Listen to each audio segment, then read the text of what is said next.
بسم اللہ الرحمن الرحیم۔ السلام علیکم، آپ دیکھ رہے ہیں الف نیوز اور میں ہوں آپ کے ساتھ ماجد علی۔ شامل کرتے ہیں پاکستان اور دنیا بھر سے ون لائن ہیڈ لائنز۔ فرانس اور جرمنی کی ایئر لائنز نے پاکستان کی ایئر سپیس استعمال کرنا بند کر دی۔ رپورٹ کے مطابق فرانس کی ایئر فرانس اور جرمنی کی لفتھانسا نے پاکستان کی ایئر سپیس کو فوری طور پر چھوڑنے کا حکم دے دیا۔ دونوں ممالک نے سیکیورٹی خدشات کے پیش نظر اپنی تمام پروازوں کو روٹیٹ کرنا شروع کر دیا ہے۔ اطلاعات کے مطابق ان ممالک کو بھارت اور پاکستان کے درمیان ممکنہ جنگ کی کریڈیبل انٹیلیجنس ملی ہے۔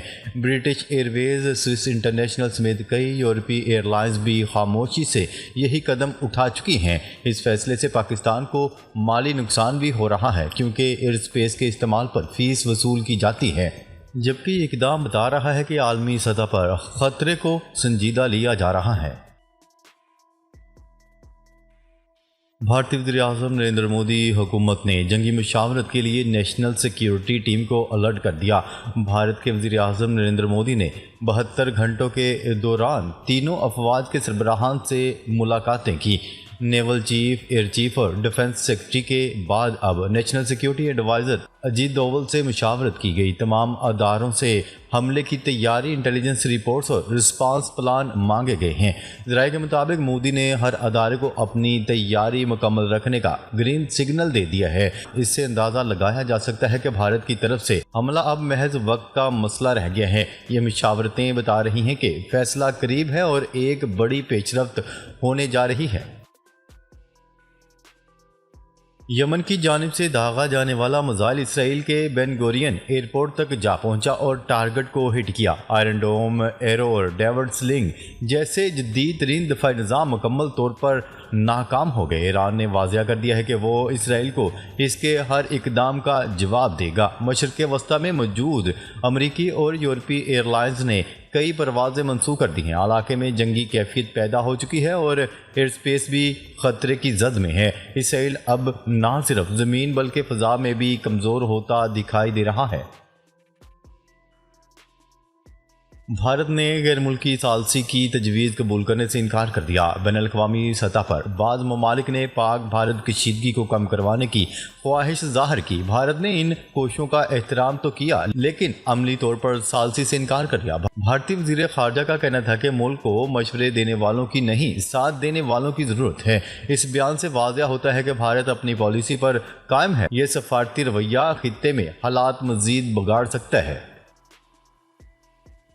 بین الاقوامی سفری ہدایات میں پاکستان کے بارڈر ایریاز کو حساس قرار دے دیا گیا۔ کچھ مغربی ممالک نے اپنی شہریوں کو پاکستان کے مخصوص علاقوں کا سفر نہ کرنے کا مشورہ دے دیا۔ یہ ہدایات خاص طور پر سرحدی علاقوں کے لیے جاری کی گئی ہیں۔ کشیدگی کے باعث سیکیورٹی صورتحال غیر یقینی بنی ہوئی ہے۔ ایسی سفری ہدایات عام طور پر خطرات کی موجودگی کو ظاہر کرتی ہیں۔ خطے میں ممکنہ خطرات پر عالمی برادری کی نظریں ہیں۔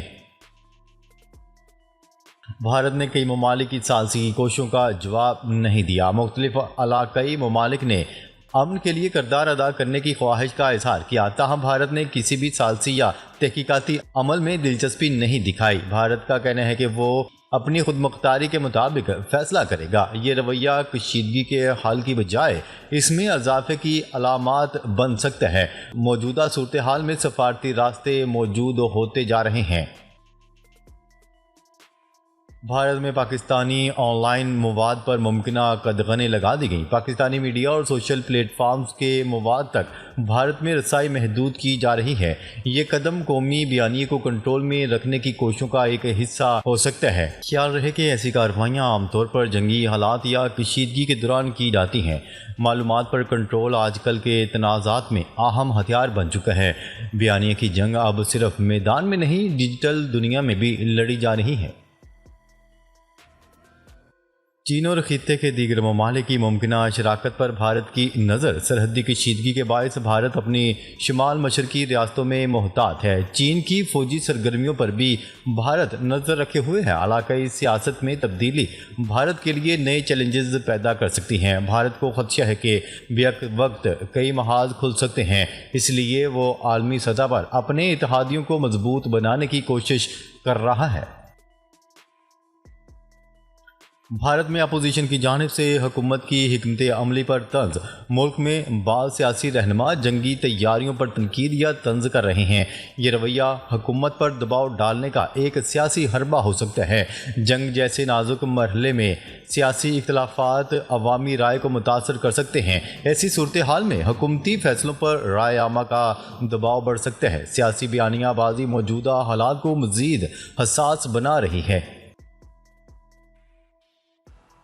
اسرائیلی کابینہ نے پورے غزہ پر قبضے کی منظوری دے دی۔ اسرائیل کی جنگی کابینہ نے غزہ پر مکمل قبضے کے متنازع فیصلے کی منظوری دے دی ہے۔ اسرائیل کی انتہائی دائیں بازو کے وزیر خزانہ اسموٹریچ نے کہا ہے کہ غزہ کی جارحیت کو وسعت دینے کے لیے کابینہ کے منظور شدہ منصوبے میں ایک بار اور ہمیشہ کے لیے انکلیو پر قبضہ کرنا بھی شامل ہے۔ اسرائیلی وزیراعظم نیتن یاہو نے یمن سے تل ابیب کے بن گوریون ایئرپورٹ پر حوثیوں کے حملے کے بعد ایران پر حملے کی دھمکی دے دی۔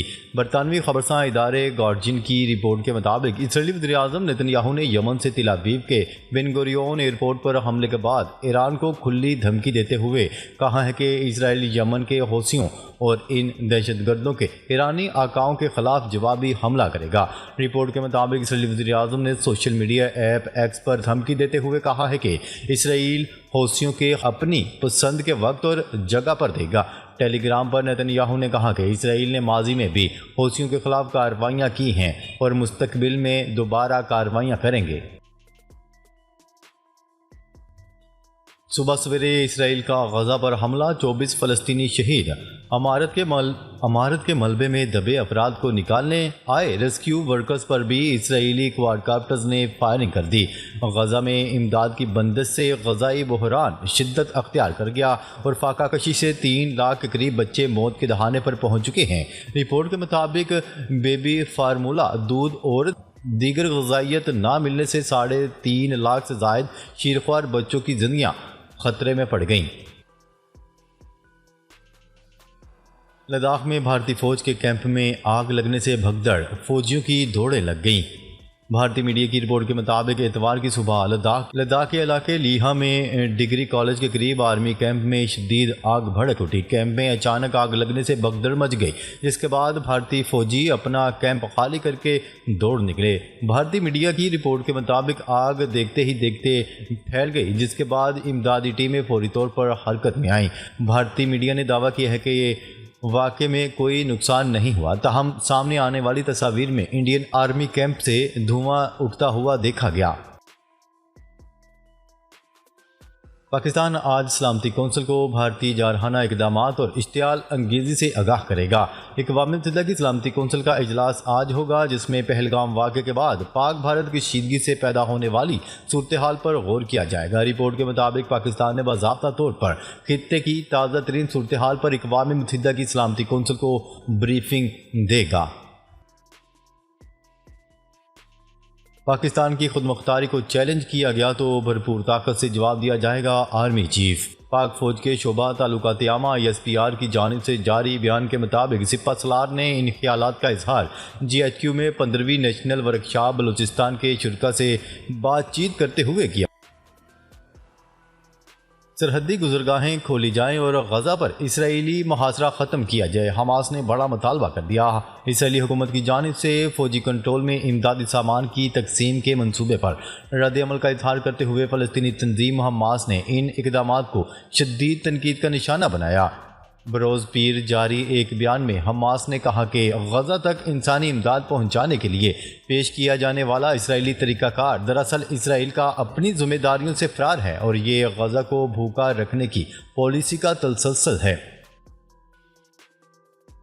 عالمی مارکیٹ میں تیل کی قیمتیں مزید گر گئیں۔ عالمی مارکیٹ میں تیل کی قیمتیں مزید کم ہو گئیں۔ اوپیک پلس کی تیل پیداوار بڑھانے کی منظوری کے بعد قیمتوں میں کمی ہوئی ہے۔ عالمی منڈی میں خام تیل کی قیمتیں 4% تک نیچے آ گئیں۔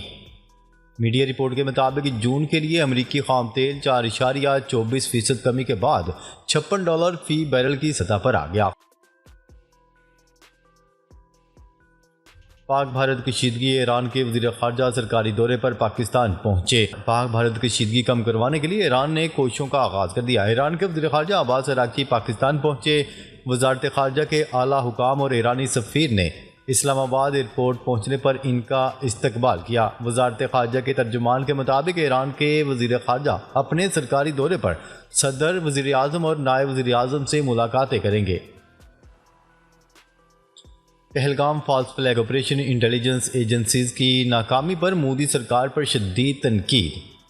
ذرائع کے مطابق پہلگام فالس فلیگ آپریشن پر بھارتی عوام کی جانب سے سخت سوالات اور تنقید کا سلسلہ جاری ہے۔ بھارتی خاتون نے سوال اٹھایا کہ حملہ آور بھاری سیکیورٹی کے باوجود موقع واردات پر کیسے پہنچے۔ مودی سرکار کو تنقید کا نشانہ بناتے ہوئے بھارتی خاتون نے کہا کہ واردات کرنے کے بعد ان کا فرار ہونا نظام کی سنگینی پر سوالیہ نشان ہے۔ سیکیورٹی خدشات موجود ہونے کے باوجود کیوں مؤثر اقدامات نہ کیے گئے؟